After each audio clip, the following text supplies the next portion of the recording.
नमस्कार मित्रांनो, मी विघ्नेश मोठे पुन्हा एकदा माझा कोकण चॅनलमध्ये मी तुमचं स्वागत करते। तर आजचा ब्लॉग यासाठी आहे की आज सप्त्याची शेवटची रात्र म्हणजे 7वा दिवस। तर आज फोंड्यात दिंडी, ढोल पथक वगैरे प्लस ते कार्टून्स लाईक्स नाचणारे वगैरे असतात। तर तुमका मी कसं काय दाखवते तुमका मागच्या टाइमला तर काय मी मोठं ब्लॉग बनवू नव्हतं, दिंडीचो टेक घेऊन दाखवले तुमका ट्रिक सीनचो यंदाही दाखवतोय। चला तर मित्रांनो आजचा ब्लॉग आपण बघूया शेवटपर्यंत। ब्लॉगमध्ये कंटिन्यू व्हिडिओ आवडल्यास नक्की लाईक करा, शेअर करा, सबस्क्राईब करा, कमेंट करा। चला तर मित्रांनो आजचा आपण सप्त्याचा ब्लॉग बघूया। चला तर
शुभारंभ करण्यात येईल।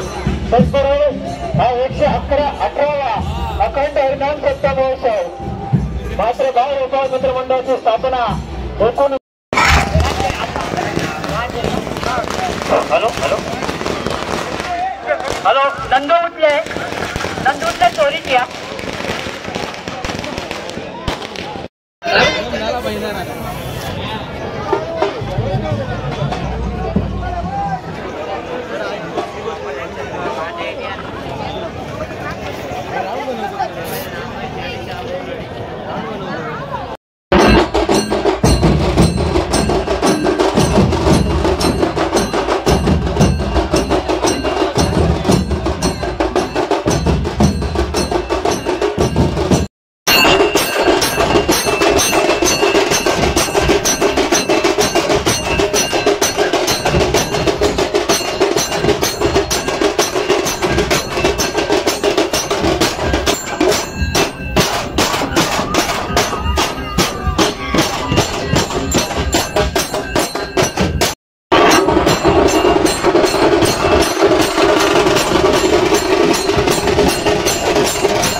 हरिनाम सप्तमोत्सव अखंड हरिनाम सप्तमहोत्सवाच्या आजच्या 7व्या रात्री अखंड हरिनाम सप्तमहोत्सवाच्या आजच्या 7व्या रात्री बाळ गोपाळ मित्र मंडळ फोंडा घाट बाळ गोपाळ मित्र मंडळ फोंडा घाट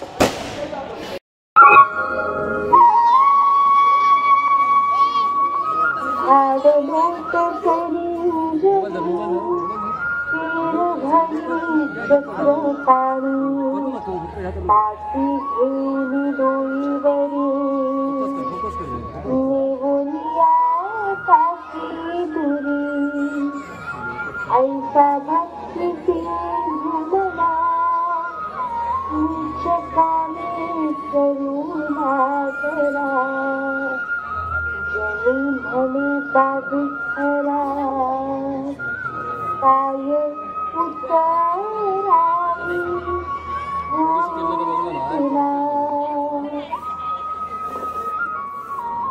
बाप विठ्ठला तू खरोखरच लेकरूळ आहे. तुझ्या सगळ्या भक्तांना तूच सांभाळतोस. तुझी कृपा झाली आणि माझी पूर्वजन्मीची पुण्याही फळायला आली. म्हणूनच की काय नामयाचे दासी होऊन तुझी सेवा आणि भक्ती करू शकले. जने अगं चल बिगी काकडा होऊ लागला. अरे बापरे, कामे करताना तुझ्या चिंतनात विठ्ठला इतकी दंग झाले की सगळ्यातच विसर पडला. हरी चौघडा करू लागला. काकड आधी समया चल नाही झाली. तुझं काही आवडायचं नाही. मी जाते कशी पुढे. तू बस तिकडे तुझी कामं आटपट. अगं थांब की गं जरा. पाणी विस्तावावर ठेवलंय. अंघोळ रक्ते आणि येते भराभरा. अगं ये मग लवकर. अगं बाई, या विठ्ठाच्या नादात राहिले आणि पाणी गरम होऊन उकळून गेले.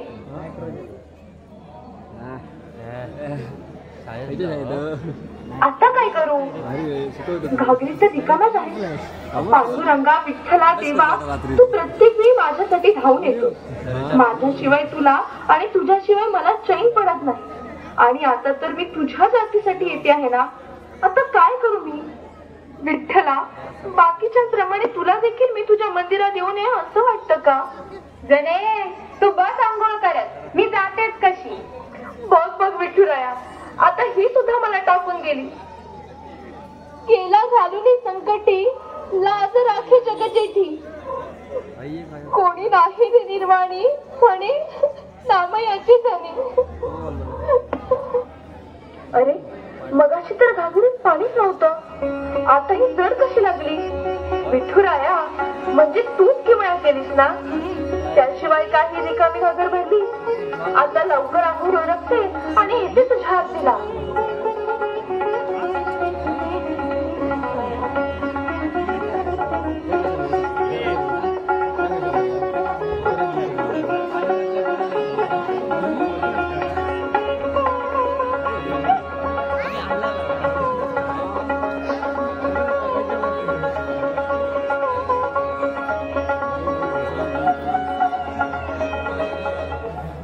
पांडुरंग जनी दिसते हा काहीतरी वेगळा प्रकार आहे. याचा सोक्ष मोक्ष लागलाच पाहिजे. हो लागलाच पाहिजे. चला हा प्रकार आपण गावच्या पंचांच्या गाण्यावर घालू. अवघा गाव गाणं करू. देवाची विटंबना होते म्हणजे काय. कोणीतरी त्या नामाच्या घरी जा आणि ताबडतोब त्या जनीला येथे हजर करा. जर का ते दागिने तिच्याकडे सापडले तर तिला आम्ही सर्वांसमक्ष सुळावर चढून देहदंडाची शिक्षा देऊया. माझे जनीला नाही कोणी. हाती घेऊन तेल पणी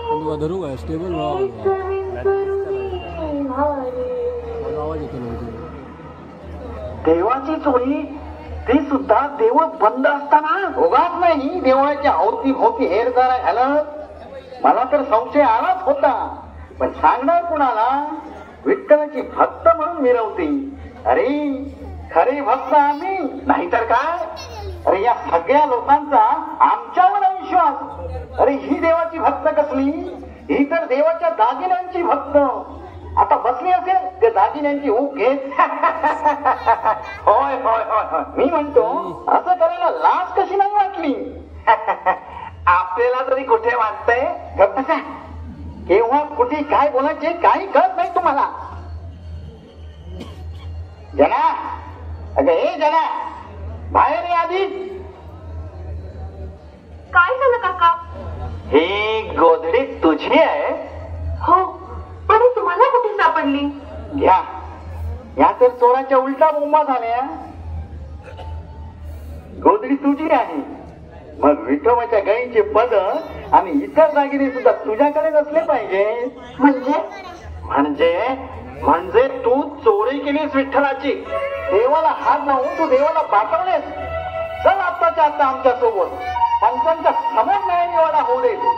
नाही, मी चोरी नाही केली. खरंच सांगते, मी नाही चोरी केली.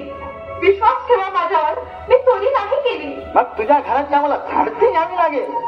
हो, बघता काय, आज जा सगळा मुद्देमाल शोधून काढा.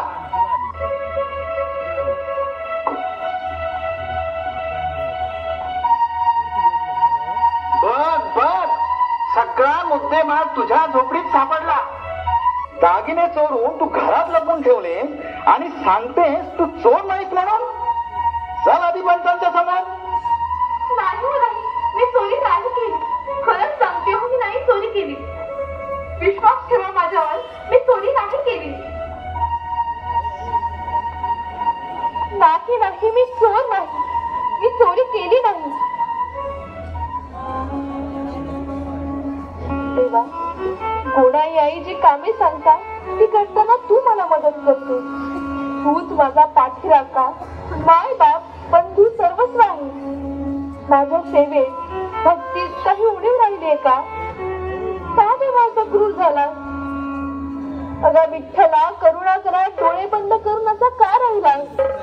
माझ्यासारख्या शूद्र दासीनं तुझी भक्ती करावी आणि त्याचे फळ म्हणून का चोरीचा?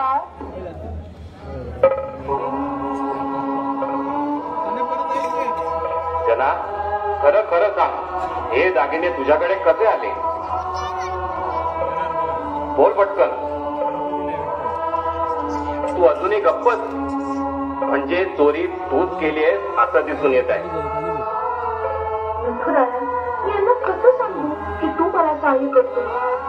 तू काल रात्री माझ्या मदतीला माझ्या झोपडे झाला होता. ते कोण खरं मानू? पंच महोदय, आम्ही हिला मुद्दे मला सहित पकडलेले आहे. तेव्हा तुम्हाला माझं निक्षून सांगणे आहे, हिला जबरदस्त शिक्षा व्हायलाच हवी.